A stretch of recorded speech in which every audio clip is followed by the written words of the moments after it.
Salvador, teu livro eu ler, meus olhos vêm abrir, pois quero ver da mera letra além a ti, Senhor. Eu venho a ti, Jesus, meu Redentor. À beira-mar, Jesus, partiste o pão, satisfazendo ali a multidão. Davi do pão és tu, vem, pois assim satisfazer, Senhor, a mim.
Na presença de Deus derramar, mas só podes fluir o que estás a pedir quando tudo deixares no altar.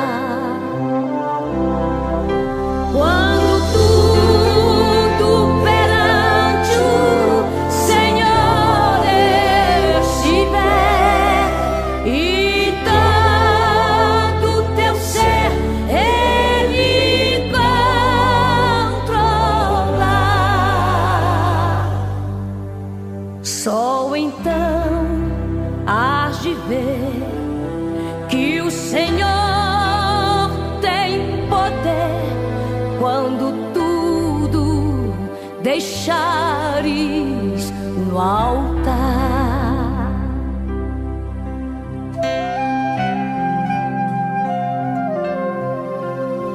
Maravilhas de amor te fará atendendo a oração que aceitar.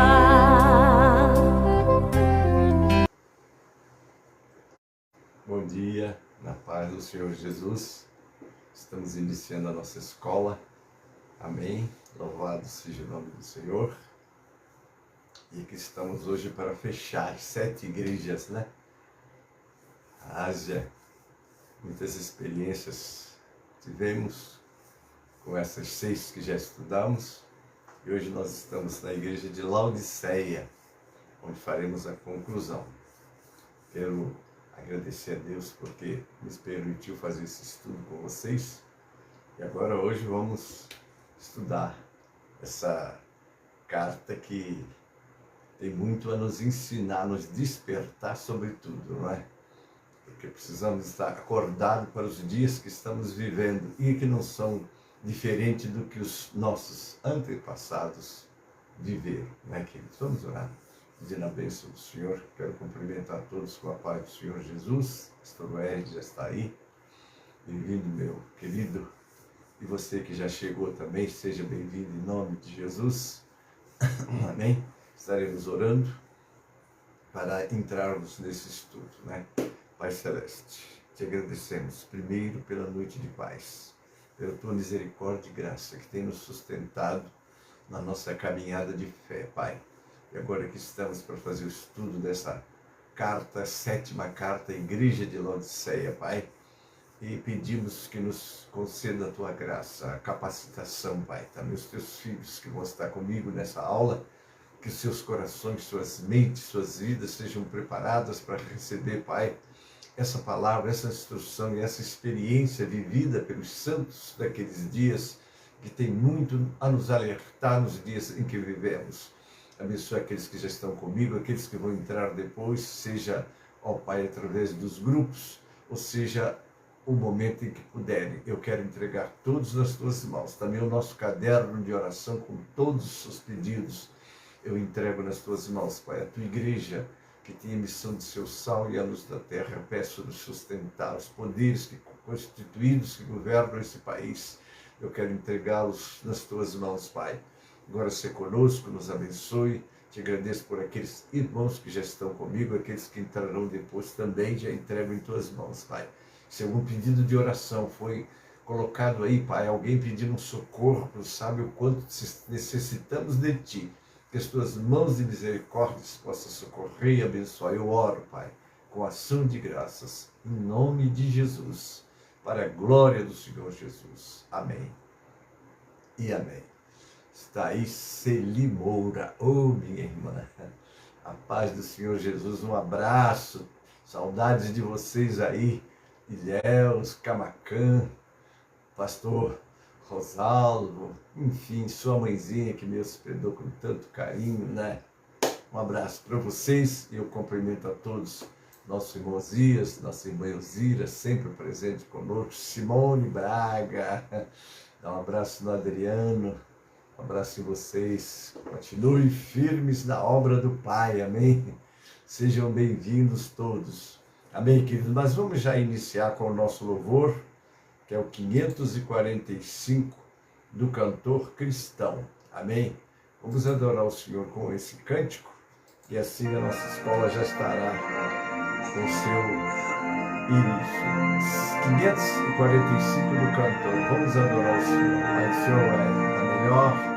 Deus te abençoe, meu filho. Vamos lá. Jesus é bom. Vamos, jovens alunos, escola, a palavra de Deus estudar. Boas novas ouvimos de Cristo e favores reais alcançar. Oh, vem, vem, vem, vem, sim, vem na escola.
Amém, amados?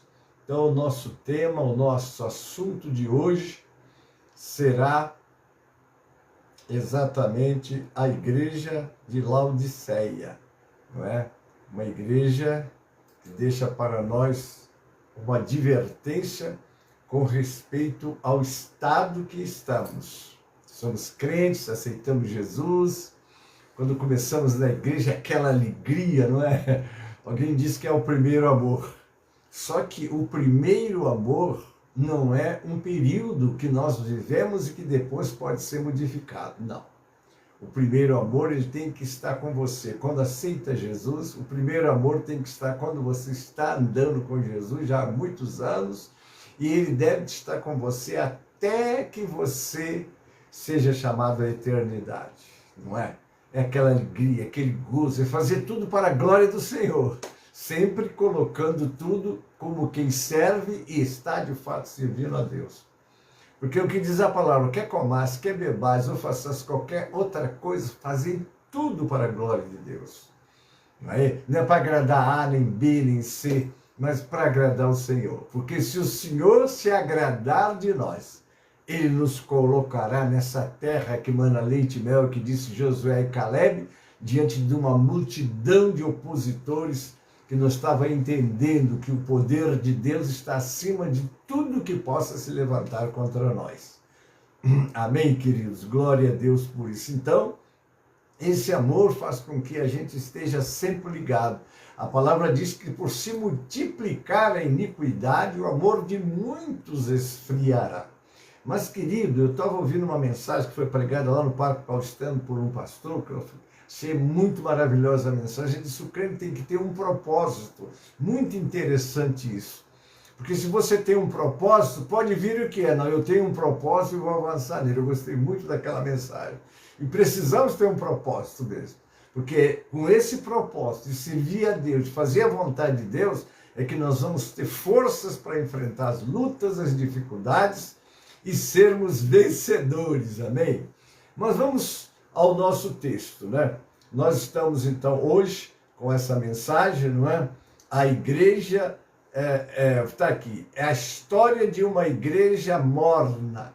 Coisa terrível, né? E o Senhor chega a dizer, ele diz, porque és morno, não és frio nem crente, eu vou te vomitar da minha boca. Agora imagine, você perder essa companhia gloriosa do Senhor e ficar sozinho com as suas ideias ou com as ideias dos outros.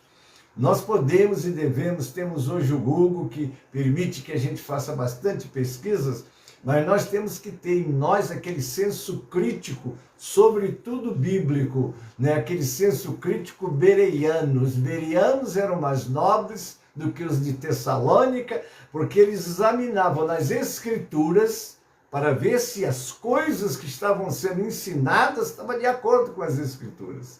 É muito bom. E se você, mas eu não entendo a Bíblia, ore e peça a Deus. Se alguém tem falta de sabedoria, peça a Deus. Está lá em Gálatas, em Tiago, no capítulo 1, 7, né?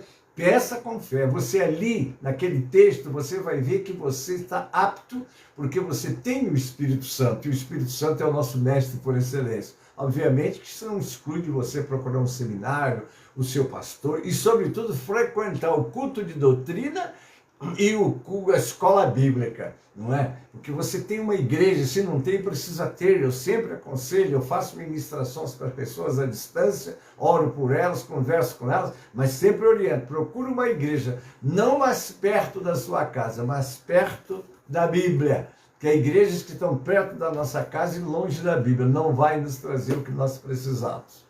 Mas vamos lá. Então o texto áudio que nós temos é esse.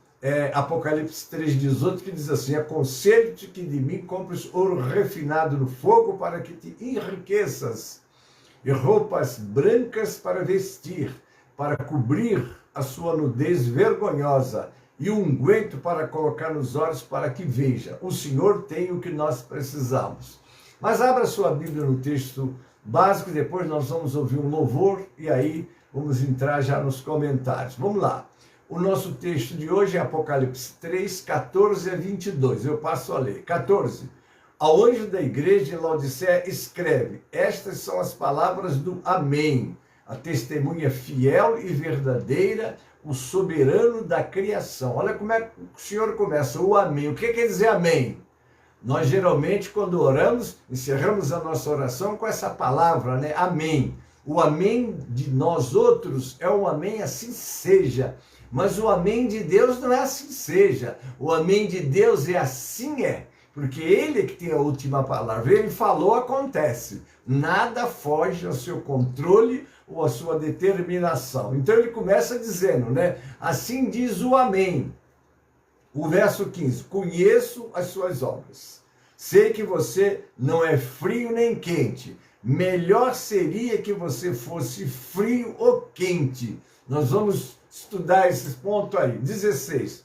Assim, porque você é morno, não é frio nem quente, estou pronto, né? Estou a ponto de vomitá-lo da minha boca. Vamos ao 17. Você diz, estou rico, adquiri riquezas e não preciso de nada. Não reconhece, porém, que é miserável, digno de compaixão, pobre, cego e está nu.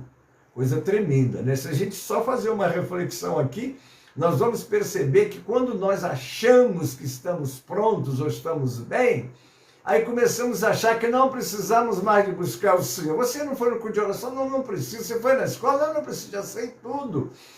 Aí você, sem perceber, já está dizendo, não preciso nem de Deus.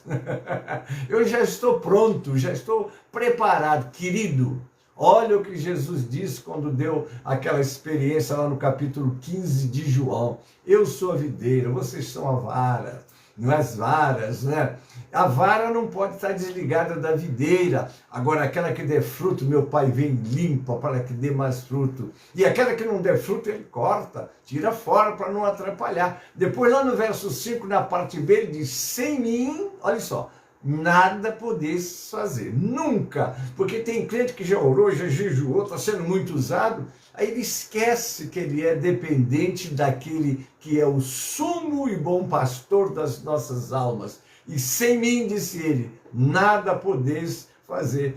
Essa igreja, ela estava assim. Você não vai encontrar muitas cobranças nela, não. Mas vai encontrar o que é mais importante. Ela estava morna, né? Não estava fria, não estava quente, estava morna, né? E chegava a se achar rica. O que o Senhor disse? Agora veja bem, você é pobre, cego e você está nua.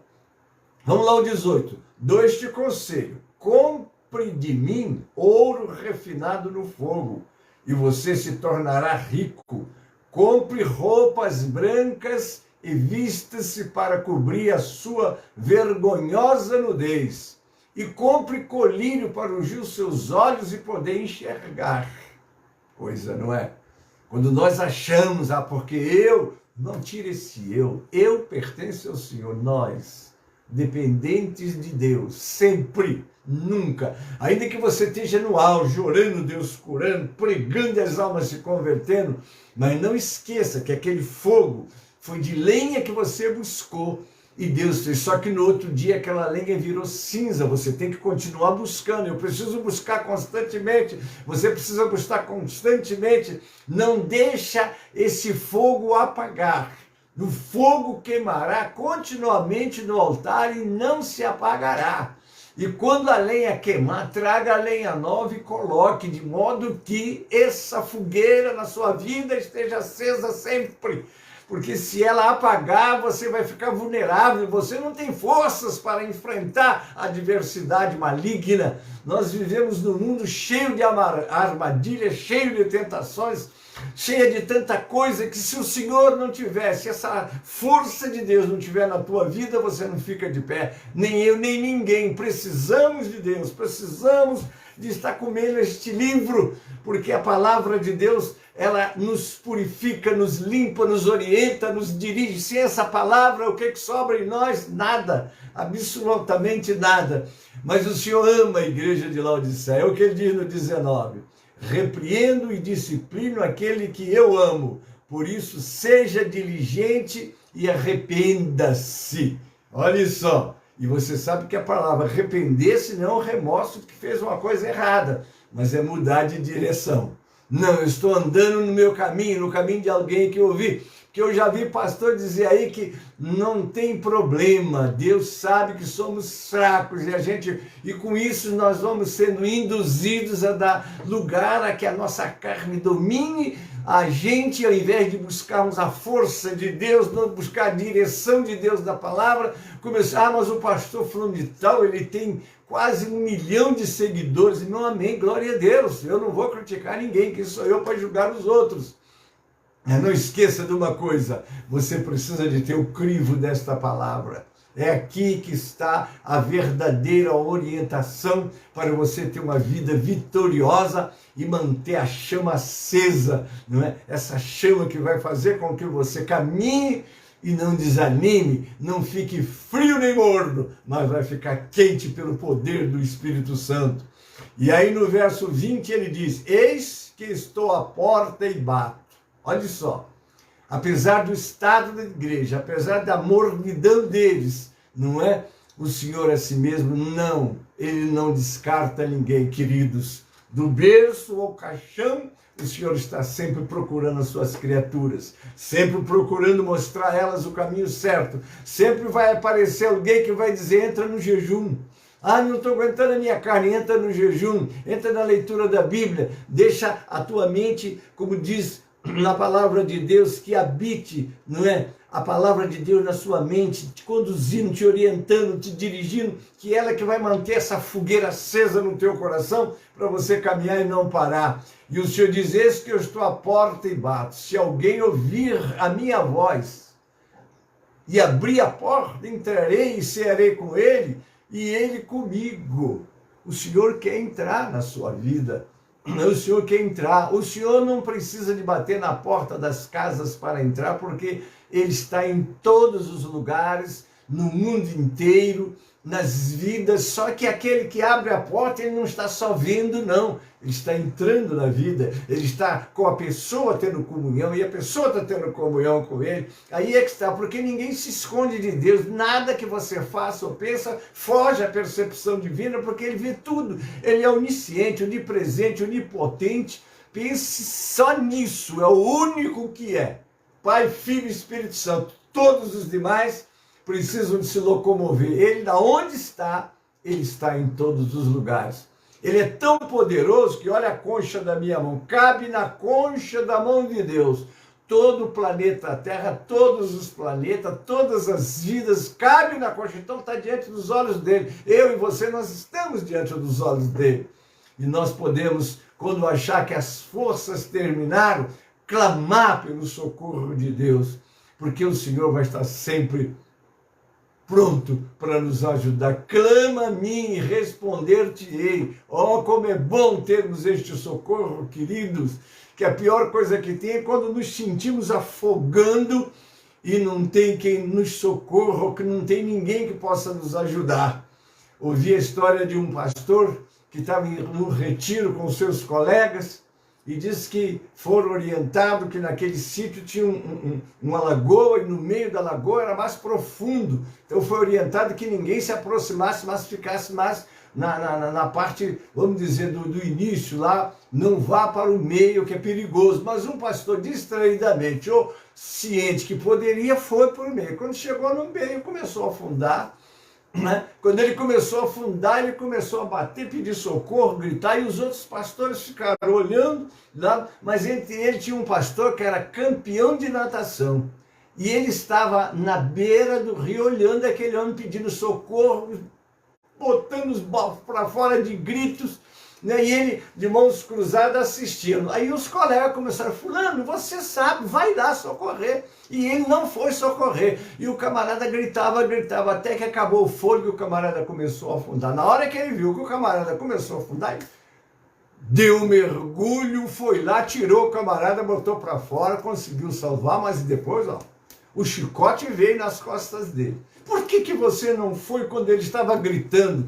E ele disse, eu vou dizer uma coisa para você, se eu fosse na hora que ele estava desesperado e lutando com as forças dele, ele me agarraria e morreríamos os dois.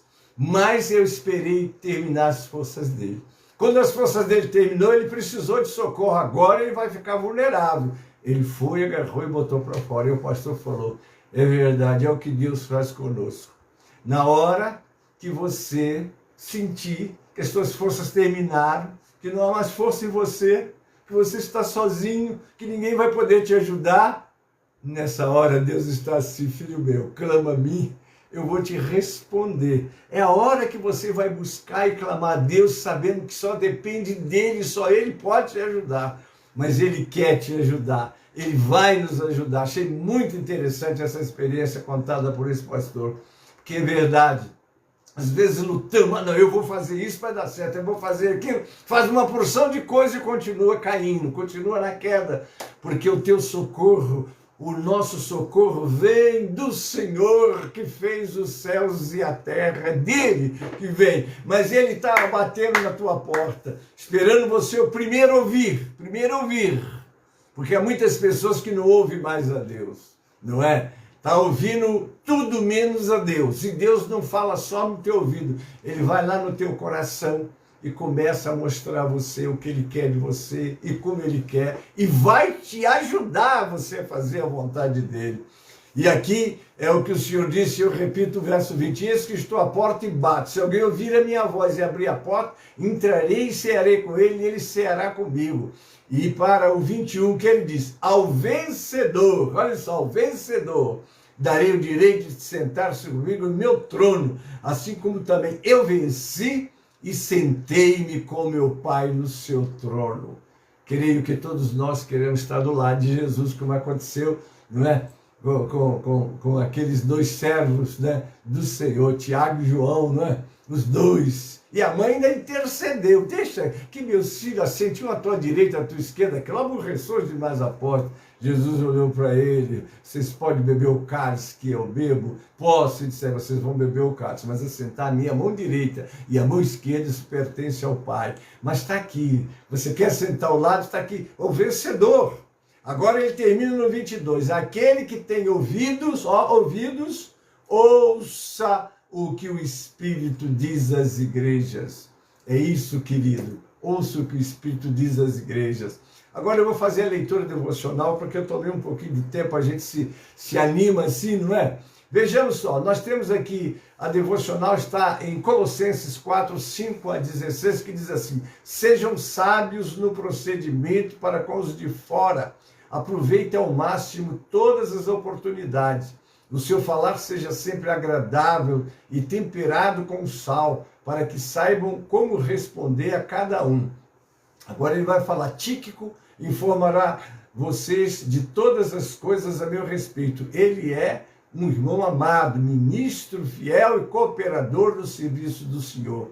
Eu enviei a vocês precisamente com um propósito de que saibam de tudo que se passa conosco, para que ele lhes fortaleça o coração. Ele irá com Onésimo, fiel e amado irmão, que é um de vocês. Eles irão contar tudo o que está acontecendo aqui.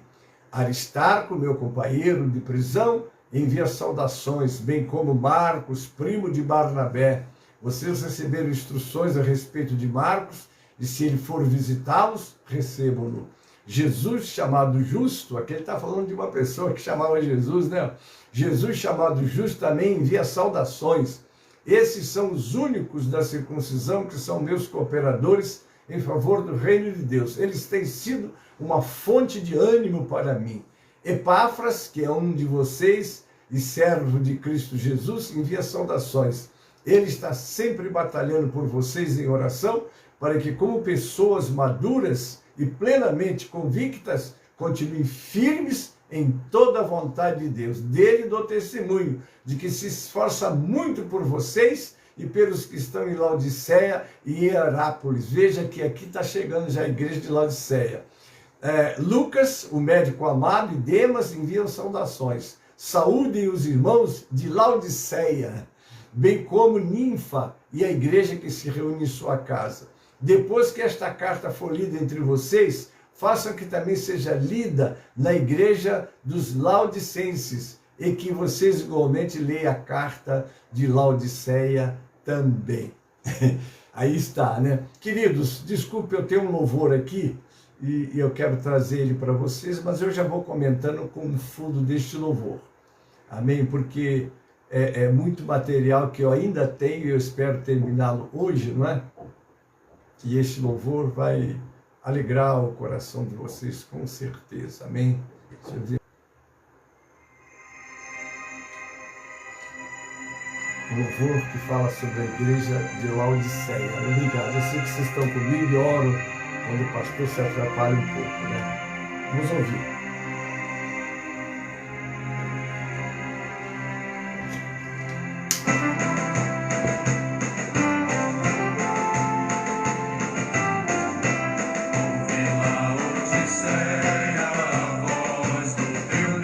Aí está.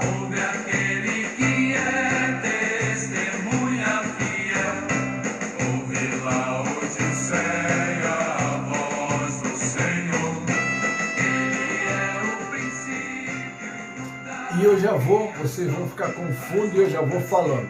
Por que a igreja de Laodiceia recebeu apenas repreensões da carta de João? Por que será? Vamos lá.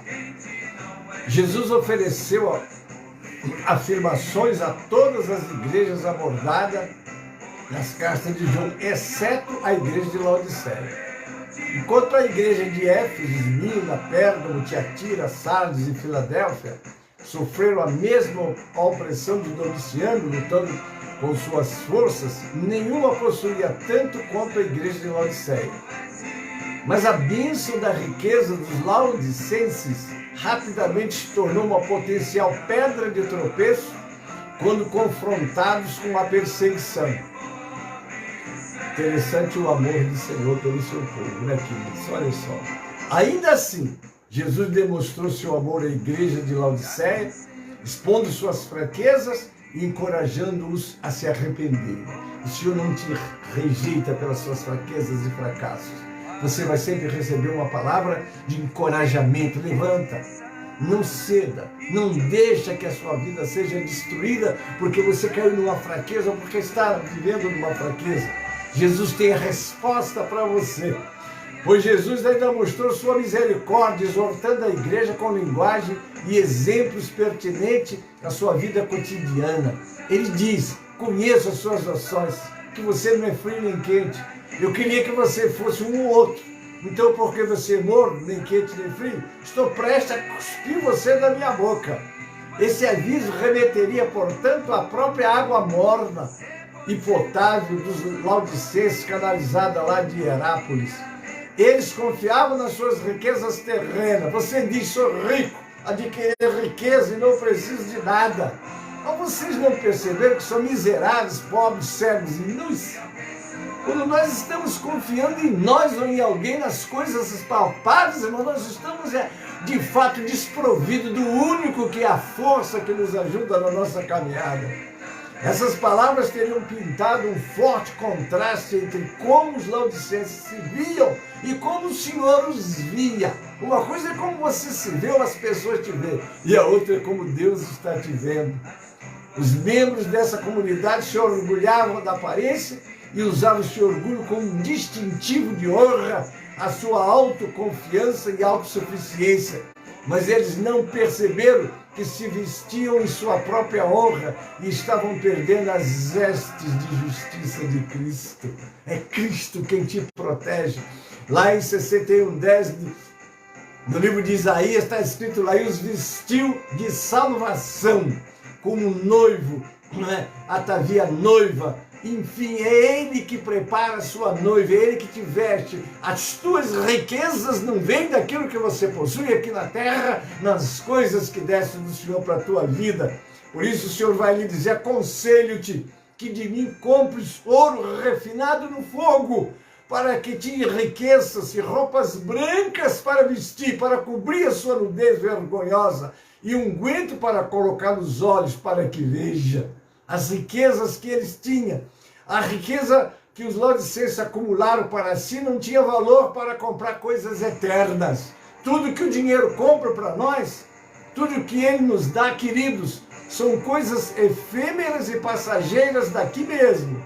Mas o Senhor tem para nós, querido, coisas eternas, coisas que só na eternidade é que nós vamos ver o valor de tudo o que Deus tem para nós e quer que nós usufruamos delas. Daí é que você tem que estar preparados, não é, irmãos queridos, para poder estar assim, como se diria, vivendo e se alegrando com as coisas que o Senhor tem nos dado. Louvado seja o nome do Senhor. Daí a necessidade de nós sermos muito prudentes, né, em valorizar as coisas que possuímos, porque tudo que possuímos aqui, tudo que aqui nós temos, vai ficar aqui mesmo, mas as coisas que o Senhor tem para nós e que Ele tem nos dado, com certeza elas são eternas e vão ficar conosco para sempre. Nós vamos levar, bem-aventurados os mortos que morrem no Senhor, para que descanse das suas lutas e as suas obras os sigam. O que vai me seguir? O que vai te seguir quando você entrar na eternidade? O que está de fato fazendo como se fosse assim o teu tesouro na eternidade? Porque nós temos um tesouro daquilo que nós construímos, irmãos, mas que tesouros são esses? Como é que eles estão? O que eles estão representando na nossa vida? Ou que tempo nós estamos dando, de fato, a tudo isso que o Senhor tem nos dado? Não é isso? A lustrosa, olha só, a lustrosa lã negra que trouxe a fama da sua cidade não fez nada para cobrir a vergonha dos seus pecados. Nem seu próprio colírio de renome teve o poder de curar sua cegueira espiritual. Eles produziam uma lã famosa que dava muitos recursos a eles, mas eles estavam nus. Eles produziam um colírio famoso, vinha gente do mundo inteiro para tratar da visão lá e eles estavam cegos. Às vezes nós estamos usufruindo, usando as coisas que temos, seja no que for, achando que é isso, que é com isso que nós estamos mostrando as riquezas de Deus. E as riquezas de Deus não são exatamente assim. Deixa eu pedir uma ajuda aqui ao comentário de Daniel Corigeiro. Ele fala sobre essa cidade, sobre essa igreja. Laodiceia era uma cidade frígia que nos tempos bíblicos pertencia à província romana da Ásia. A cidade de Laodiceia ficava localizada no Vale do Lico e estava próxima da cidade de Colossos, Filadélfia, Hierápolis e outras 3 cidades citadas na Bíblia do Novo Testamento. A cidade de Laodiceia também estava localizada num entroncamento de importantes rotas comerciais. Uma dessas estradas ligava o interior da Ásia Menor ao litoral, onde ficavam algumas cidades notáveis. A grande cidade de Éfeso, que possuía um dos portos mais importantes daquela época, era uma dessas cidades. A história da cidade de Laodiceia remonta aos tempos do Antigo Testamento. Na antiguidade, a cidade era conhecida como Dióspolis, em homenagem a Zeus e Roás.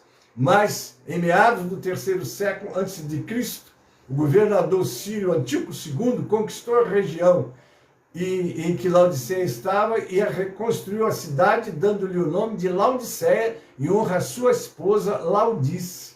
Mais tarde, no ano 133 a.C., o governo romano passou a controlar aquela região e fez da cidade de Laodiceia um importante centro administrativo judicial.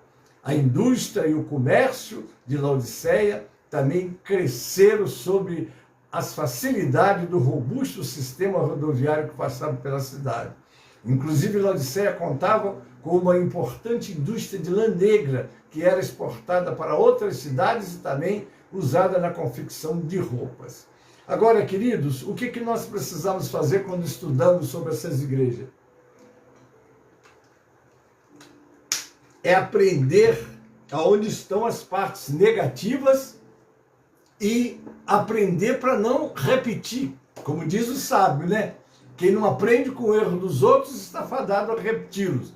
Eu faço uma pergunta a você que está comigo aí agora. Você é frio, quente ou morno? Vamos fazer uma espécie de autoanálise, né? Vamos lá, o que significa morno? Morno significa, em sentido figurado, sem energia, frouxo, sem vivacidade, que revela pouco entusiasmo. Como é que você é na igreja? Você tem alegria, aquele gozo, aquele fogo de Deus aceso em você? Porque se você está quente, porque esse calor espiritual, irmãos, não é o calor da carne, é o calor do Espírito, não é? Batizará com o Espírito Santo com fogo. Por que Jesus disse, eu disse, fique em Jerusalém, até que do alto vocês sejam revestidos de poder? Aí vocês vão ser minhas testemunhas em Jerusalém, em toda a Judéia, Samaria até os confins da terra. Os do lado dos frios, aquelas pessoas que não fizeram profissão de fé, não dá para esperar nada além de desinteresse espiritual ou um coração gelado, indiferente ao reino de Deus do outro. No entanto, jamais se pressupõe que alguém quente, que se autodenomina crente, não demonstre o estado de uma igreja poderosa, trabalhado, ardente, fervoroso, zeloso, né, no calor do Espírito Santo pelo serviço da alma de Cristo no mundo. Isso, você tem esse fervor. Como é que está o teu fervor? Vamos lá, vamos fazer uma avaliação interna de cada um de nós. Você é crente, quente, frio ou morno, né? Vamos lá. Porém, os mornos, aquela pessoa que, como estava a igreja de Laodiceia, onde se fala, né, o morno, aonde se fala de amor, mas na prática ele não é vivido. Ó, você diz que ama, mas não vive o amor. Onde os votos de obediência à Bíblia foram professados, mas na verdade não são cumpridos. Você ouve, você até ensina, mas não pratica. Olha aí, né? Tá aí. São preferidos, né? Vamos lá, são preteridos, que quer dizer preterido, desprezado, rejeitado por Deus diante de qualquer outra condição que existe. Então, o morno, Deus não quer crente morno, não. Se você for frio, você está sensível a ouvir a palavra e aceitar. Se você é quente, já está no fogo. Mas se você é morno, passa tudo e você não está nem aí, né? Misericórdia, hein? Se Deus nos livre disso, né? O Senhor Jesus prefere que as pessoas sejam quentes ou que vivam em estado total de frieza, a viverem no disfarce da mornidão, a ponto de vomitá-los da sua boca. Quer dizer, não aceita o morno. Porque o Senhor Jesus elege em aceitação os frios em detrimento dos mornos. Ser frio, não é? Não, eu não creio, eu não entendo, mas aí está aberto, a gente vai trabalhar, né? Ser sincero em viver a integralidade do Evangelho ou inclinado abertamente ao mal. Ou você é quente, ou você é frio. Porque o quente já está no fogo, mas o frio, vamos trabalhar ele, não é verdade? Está mais fácil. Nós temos um exemplo no Antigo Testamento, quando o Senhor Deus vai falar lá para Efraim, está lá em Oséias 6,4. Ó Efraim, o que devo fazer por ti? Ó Judá, o que devo fazer por ti? Porque a tua bondade é como uma nuvem da manhã e como um orvalho que de madrugada passa. Nessa era, o exemplo da igreja de Laodiceia, na qual o nosso Senhor adverte sobre o perigo de um caráter de ocultação, de um personagem disfarçado de cristão, mas na qual pairava um espírito de Judas Iscariotes. Judas Iscariotes estava lá no meio dos apóstolos, era um dos apóstolos, mas era aquele crente morno, não é? Tinha outros interesses que movia Judas no ministério. Não era aquele interesse, como falamos da pregação do paulistano, não tinha um propósito de Deus. Então o Senhor continua, tu não és frio nem quente. Essa é a condição dos que não se importam tão pouco com o paganismo ou com a igreja de Cristo. Para ele está bom. Você não é crente, você está como você gosta, fica lá. Você está aqui, quase que ele está concordando com um ou com o outro, né? Não é assim que Deus nos quer. Não é isso? Transitam num meio fio entre a falta de zelo e certeza pela salvação de suas almas e dos outros. Mas a convicção das verdades bíblicas não os deixa de existir prontamente do culto eclesiástico. Ele está na igreja, caminha na igreja, gosta de ouvir, fala de ouvir, contribui, vai até nas reuniões, mas continua sem participar, vamos dizer assim, em espírito e em verdade, como o Senhor disse, como ele quer adoração. Está lá no capítulo 23 em diante, do 22, quando Jesus fala com a mulher, Deus é espírito, e importa que os seus adoradores o adorem em espírito e em verdade, porque Deus a esses tais é que procura. Então não é um culto eclesiástico, mas um culto de adoração. Poder acreditar, caro amigo, essa forma de ser religiosa é mais desonesta Mas por que é desonesta? Ela é um simulacro. Já viu aqueles assaltantes que vêm com uma coisa que parece um revólver, mas não é? Mas quem é que vai perguntar? Esse é um revólver de verdade? Ele vai perguntar, nem ele vai dizer. Não é? O que é um simulacro? Falso aspecto, aparência enganosa, de ocultação, de insinceridade e hipocrisia. Porque ela não nos deixa saber com quem estamos lidando e o que esperar dessa pessoa. Para esse tipo de caráter, nada se pode fazer. Você olha, não vê, mas não pode falar nada. O que você pode fazer? Pode tentar ajudá-lo a despertar, não é? Portanto, a frieza absoluta é menos ruim do que a morna, pois é mais sensível à graça e ainda tem esperança de dar ouvidos às advertências de Cristo. A mornidão, ao contrário, impede o homem na sua presunção de autossuficiência, bondade, de enxergar a necessidade de uma genuína vida de conversão. Não, eu estou satisfeito, cada um é como é, meu irmão. Você precisa de orar, precisa buscar, tudo bem, mas eu estou satisfeito só em ouvir, entra, sai, até contribui, até vai aos cultos, mas não recebe aquilo que Deus quer te dar para te despertar. Né? Não, eu estou satisfeito com você. Já viu o que eu disse? Assim, não leva a mão não. Tem uma maneira de cultuar. Eu não glorifico, eu não glorifico. Entra na igreja, parece uma múmia. Às vezes, anima todo mundo, mas sentou uma múmia. Você fala assim, meu Deus, tem misericórdia, não é? Mas ele diz assim, mas eu estou satisfeito, eu estou bem, eu estou rico, Deus me dá tudo, Deus me aceita como eu sou. É mentira, Deus não te aceita como você é. Deus quer te usar como instrumento nas mãos dele para despertar outro. O Senhor não aprova a tepidez, que é a pouca força ou intensidade de frouxidão espiritual no coração dos seus filhos. Por isso ele os aconselha a comprar ouro provado no fogo, para que se enriqueça, adquirir roupas brancas, para que a vergonha da nudez não apareça, e ungir com colírio os olhos para que veja. Se não está vendo, não está sentindo e está acomodado, acorda, desperta, querido. Era isso que estava acontecendo com a igreja de Laodiceia, né?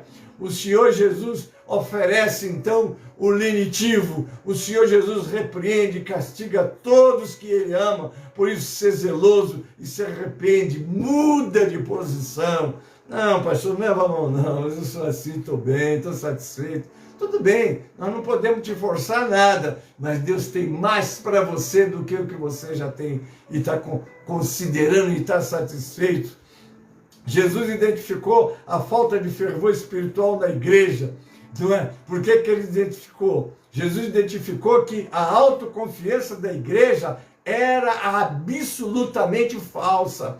Jesus revelou que um crente morno, ao invés de ser o seu prazer, lhe provoca náuseas e vômito. Mas eu estou satisfeito, mas ele não está. Olha só a lição que essa igreja nos dá. Jesus revelou isso, né? Muito bem, você só vomita o que ingeriu, só joga fora o que está dentro. A igreja de Laodiceia era de Cristo, mas ao invés de dar alegria a Cristo, estava provocando náuseas. Porque a palavra é clara, está aqui em Apocalipse, ele andava no meio das 7 igrejas com as 7 estrelas, estava lá. Não, mas está escrito lá que está batendo a fora, está lá de fora. Deus não está de fora, está de fora do coração das pessoas, porque ele só vai entrar se elas deixarem entrar. Mas na igreja ele está andando. E o pior é que ele não encontrava, como aconteceu nas outras igrejas. Tenho lá alguns, não sobrava ninguém. Era assim a igreja toda. E o Senhor lá, imagine, é horrível, né? Ficar no meio de tanta gente morta, né? Misericórdia, o apelo que Cristo faz à igreja. Cristo se apresenta à igreja como um mercador espiritual. Ele vai vender, amém? Mas o preço é sem preço, né? Aquele que tem, você vem, eu vou vender, não tem preço, não tem nada, ele dá. É uma venda que não pede retorno. A preciosa mercadoria que Cristo oferece, o ouro que Cristo tem, é o reino dos céus. A roupa que Cristo oferece são as vestes da justiça de santidade. O colírio que Cristo tem abre os olhos para discernimento. Cristo chama a igreja a uma mudança de vida. Cristo não desiste da igreja, apesar da sua condição, ele a ama. antes de revelar seu juízo, vomitar da sua boca, ele demonstra a sua misericórdia. Eu repreendo e disciplino aquele que te amo, porque você pode estar no pior estado. Deus continua te amando, continua te procurando, continua fazendo, movendo céus e terra para chamar a tua atenção. E você não desperta para isso. Você liga o celular, aparece alguém dando uma palavra que toca na tua... Você liga a televisão, a coisa está... De repente alguém vem uma palavra, você está no trem andando ou na sua condução, mas acontece que a igreja, o crente, é Deus falando com você, Ele está te procurando, Ele está batendo na tua porta, né? Louvado Deus, Senhor. Cristo convida a igreja para a ceia, uma profunda comunhão com Ele. Oh, glória a Deus! Mas a história não termina aqui. Como o capítulo 4 de Apocalipse, passamos da igreja sobre a terra à igreja no céu. Diante do trono estão querubins, os anjos e a igreja glorificada. O livro da história está nas mãos do Cordeiro e nenhuma calamidade pode sobreviver à humanidade enquanto Cristo não quebrar os selos. Além disso, os ventos do juízo não recebem permissão para soprar sobre aqueles que foram selados pelo Espírito Santo.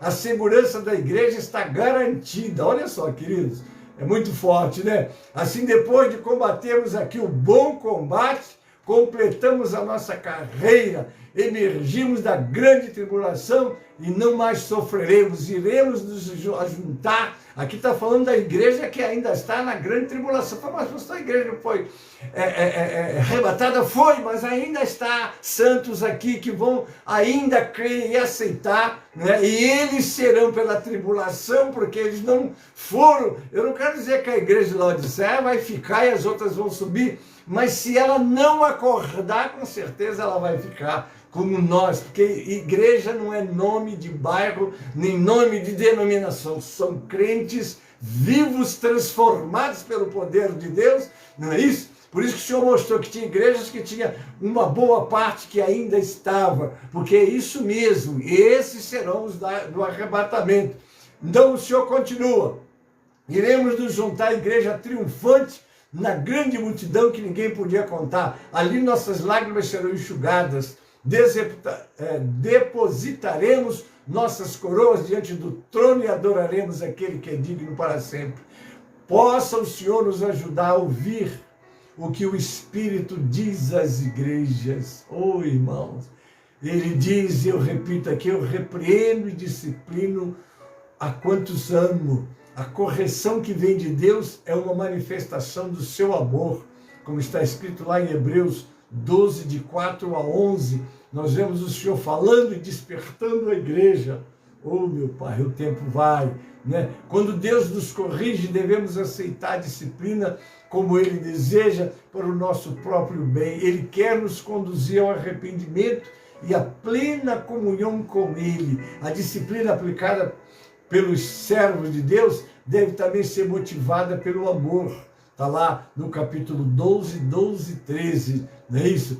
E lá em Provérbio 13, 24, nós lemos, quem se nega a castigar seu filho não o ama, quem o ama não hesita em discipliná-lo, e os cristãos que corrigem os seus irmãos na fé deve ser assim. Aqui em Tiago 5, 19 a 20, ele diz, meus irmãos, se alguém de vocês se desviar da verdade e alguém o trouxer de volta, lembre-se disto. Quem converte um pecador do erro do seu caminho salvará a vida dessa pessoa e fará que muitíssimos pecados sejam perdoados. E lá em Coríntios, 2 Coríntios 2, 5 a 8, se um de vocês tem causado tristeza, não tem causado apenas a mim, mas também em parte, para eu não ser demasiadamente severo com você. Aqui é Paulo falando, né? A punição que foi imposta pela maioria é suficiente. Agora, ao contrário, vocês devem perdoar-lhe, consolá-lo, para que ele não seja dominado por excessiva tristeza. Paulo está contando aqui aquela experiência daquele homem, né, que tinha cometido um pecado com a mulher do pai, né, a madrasta, e ele pediu que a colocasse para fora. Agora ele está dizendo, vamos buscá-lo para que ele venha, porque aquilo tudo fez com que ele se corrigisse, né? Portanto, eu recomendo e reafirmo o amor que tem por ele. Agora, o 19 diz, ser pois zeloso, arrepende-te. A solução ao problema dos discípulos em Laodiceia não seria meramente algumas mudanças externas. Precisavam do zelo para com Deus para se arrependerem. Então ele vai dizer, eu estou à porta e bato. O Senhor está batendo. Ele quer entrar. Para quê? Para cear contigo e você cear com ele. Porque é isso mesmo. Mas aqui estou escrevendo que aí o Senhor vai comentar aqui, que eu acho muito interessante, cear com alguém sugere uma relação especial de estar de acordo ou em comunhão, né? Como nós lemos lá em 1 Coríntios 10, 21. Vocês não podem beber do cálice do Senhor e do cálice dos demônios. Não pode participar da mesa do Senhor e da mesa dos demônios. Mas agora estou escrevendo que não devem associar-se com qualquer, dizendo-se irmão, seja imoral, avarento, idólatra, caluniador, alcoólatra ou ladrão, com tais pessoas vocês não devem nem comer. É um privilégio especial comer à mesa do rei, não é? O que você acharia? Aí eu vou me lembrar de Mefibosete, né? Que estava perdido, longe, sem nenhuma esperança, e o rei manda trazê-lo. Está lá em 2 Samuel 19, 28. O que o rei Davi fez com Mefibosete, todos os descendentes do meu avô nada mereciam. Aí ele falando diante de tanta cortesia, de tanta alegria, né? De tanta homenagem, que ele, um aleijado, um nada, o que ele era? Mas foi, olha o que ele disse, que fez Davi, né? Todos os descendentes do meu avô, aí ele se referia ao avô dele, que era o rei Saul, né? Nada mereciam do meu senhor e o rei, senão a morte. Entretanto, deste a teu servo um lugar entre os que comiam a tua mesa. Que direito tenho eu, pois, de te pedir qualquer outro favor? Não há privilégio maior do que a bênção de cear com o Rei dos Reis e Senhor dos Senhores. O que o Senhor disse? Ao vencedor dar-lhe-ei sentar-se comigo no meu trono. Os vencedores terão o privilégio de reinar com Cristo. Veja Apocalipse 2, 26 e 27. Aquele que vencer e fizer a minha vontade até o fim, darei autoridade sobre as nações. O 27. Ele as governará com cetro de ferro e as despedaçará com vaso de barro. O 20, no versículo 4, diz, vi tronos em que se assentaram aqueles a quem haviam sido dada autoridade para julgar. Vi as almas dos que foram decapitados por causa do testemunho de Jesus e da palavra de Deus. Eles não tinham adorado a besta. Aqui está falando da grande tribulação, nem de sua imagem, não tinham recebido as suas marcas nas testas e nas mãos. Eles ressuscitaram e reinaram com Cristo durante 1000 anos. Tal honra não seria para os orgulhosos e autossuficientes, mas para os humildes e obedientes. Se você é orgulhoso, se julga pronto. O Senhor está mostrando aqui a importância da humildade. E o maior exemplo de humildade ele nos deu, está lá em Filipenses 2, 8, 9. E sendo encontrado em forma humana, Jesus, né, humilhou-se a si mesmo, foi obediente até a morte, morte de cruz. Por isso Deus o exaltou à mais alta posição e lhe deu um nome que está acima de todos os nomes. Somente os obedientes serão exaltados com Cristo. Agora é o final. Quem tem ouvidos? Você tem ouvido? Você tem escutado Deus? Você está escutando as mensagens que Deus está te dando por diversos meios? E Ele não vai deixar de dar. Jesus bate e chama. Cabe ao homem ouvir e atender a sua voz. Agora eu concluo para terminar. Na carta à igreja de Laodiceia, Jesus não citou nenhuma doutrina errada, nenhum pecado de imoralidade. Ele não condenou a igreja por práticas idólatras. Esta igreja que se achava rica e forte foi criticada por seu orgulho e autossuficiência. Exaltou-se ao invés de se humilhar diante do Senhor dos senhores. Eu termino aqui, queridos. Nós temos uma oportunidade singela. Vamos aprender. Nunca se julgue você, por mais alto cargo que tenha, por ter a maior igreja, uma igreja viva, poderosa, mas sempre olhe e não esqueça, não é? É o que está lá em 42 de Isaías, verso 8. Eu sou o Senhor, esse é o meu nome. Minha glória a outrem não darei. Sempre que um homem se julga autossuficiente ou poderoso, o Senhor, o que manda, o que decide, não busca a direção de Deus, busca o seu conselho de obreiros, que muitas das vezes estão longe da direção de Deus, porque a direção de Deus, primeiro de tudo, está aqui na sua palavra. Obviamente que nós temos companheiro para nos ajudar a entender, mas mesmo esses que nos ajudam a entender, tem que estar embasado aqui, porque a hora que eles fugir para qualquer outro lado, não pode, é como o Senhor disse a Josué, nem para a direita não à esquerda, faça tudo conforme a lei que Moisés, meu servo, te deu para fazer. Não desvie o teu pé, assim prosperarás o teu caminho. Quero encerrar, peço desculpa, que acho que não fiz tudo o que deveria ou podia, mas foi o que eu alcancei para vocês, e eu encerro aqui, e o domingo próximo vamos ver o que Deus vai nos dar, e eu vou anunciar para vocês depois, amém? Agora, já encerrando essa escola, nós queremos conhecer os nossos aniversariantes. Você fez aniversário esta semana? Não é? Mas antes, deixa eu chamar aquele louvor que a gente encerra sempre, que já tem tempo que a gente não encerra com esse louvor, mas hoje eu quero trazê-lo. Abra aí o 137 do cantor e depois nós vamos estar orando para já o nosso encerramento, tá bem? 137 do cantor. Então vamos apresentar esse louvor, depois eu oro pelos aniversariantes e faço o encerramento. Vamos lá? Enquanto o Salvador teu livro ler, meus olhos vem abrir, pois quero ver da mera letra lei a ti, Senhor. Eu venho a ti, Jesus, meu Redentor. À beira-mar, Jesus, partiste o pão, satisfazendo ali a multidão.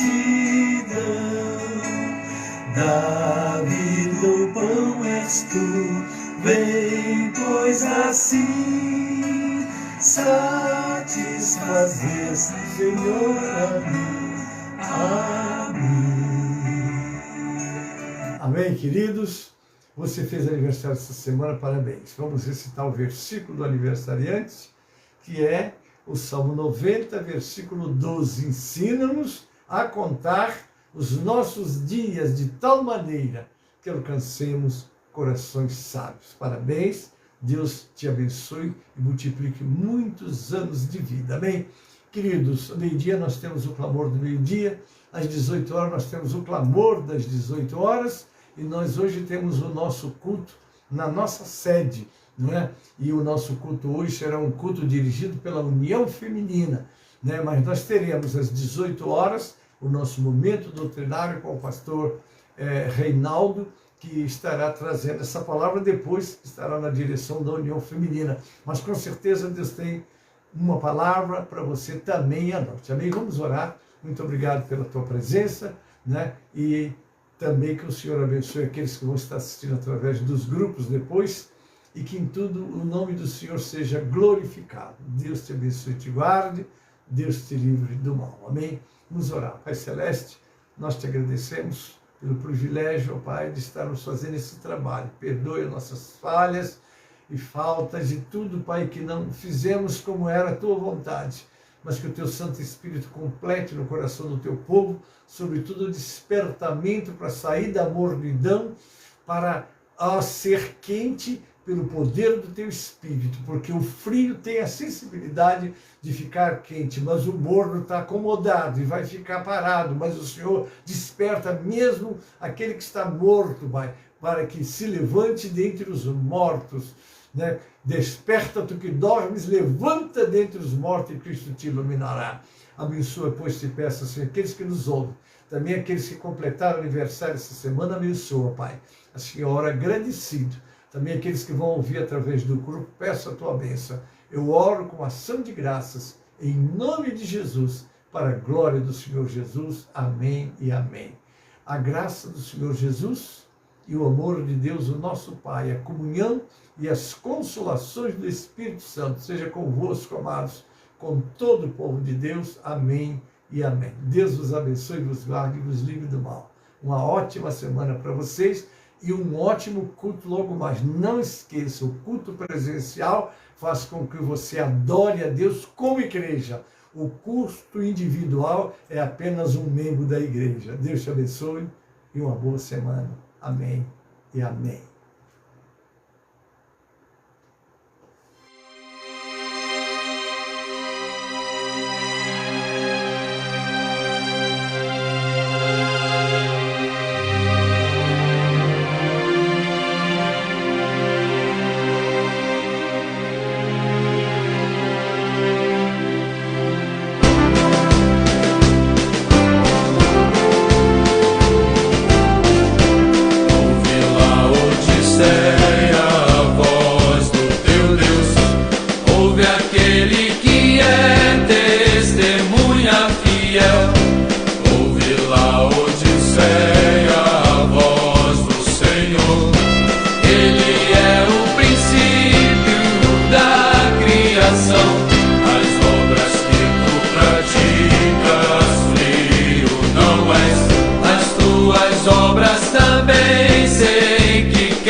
Te aconselho que com